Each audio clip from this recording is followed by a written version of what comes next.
Allez, on y va. Bonsoir. L'actualité du jour, c'est avant tout du cinéma. Les comédies françaises pourraient bientôt contenir de l'humour. C'est ce qu'a annoncé le ministère de la Culture ce matin. La décision fait suite à un scandale. La semaine dernière, la police avait saisi plus de 50 films français étiquetés comédie dans les locaux de la société UGC. Or, les analyses avaient révélé que ces films contenaient en réalité moins de 1% d'humour.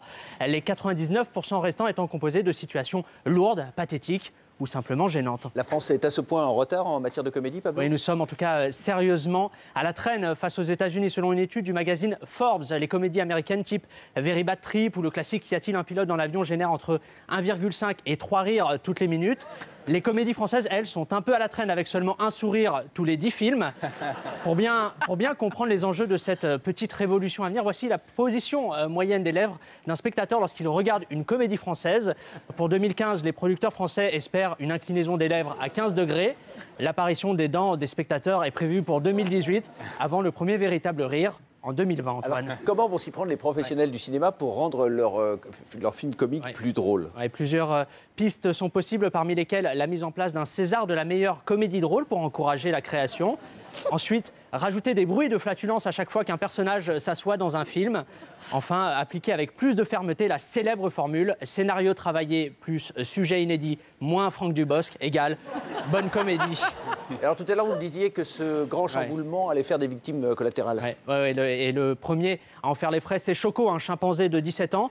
Depuis 2001, Choco s'occupait de la subvention des comédies françaises au CNC.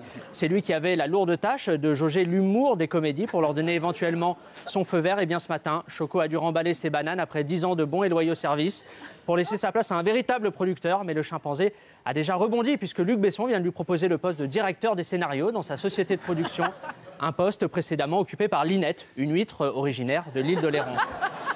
Pablo, on passe à une autre information, mais toujours dans le monde du cinéma. Oui, du cinéma et de la presse. Alors, comme on vient de l'expliquer, même si les comédies françaises ne contiennent pas encore de l'humour, certains peuvent apprécier ce genre de film. C'est le cas d'une journaliste du magazine Télérama qui en a subi les conséquences auprès de ses collègues. Reportage. La scène s'est déroulée hier soir au siège du magazine Télérama.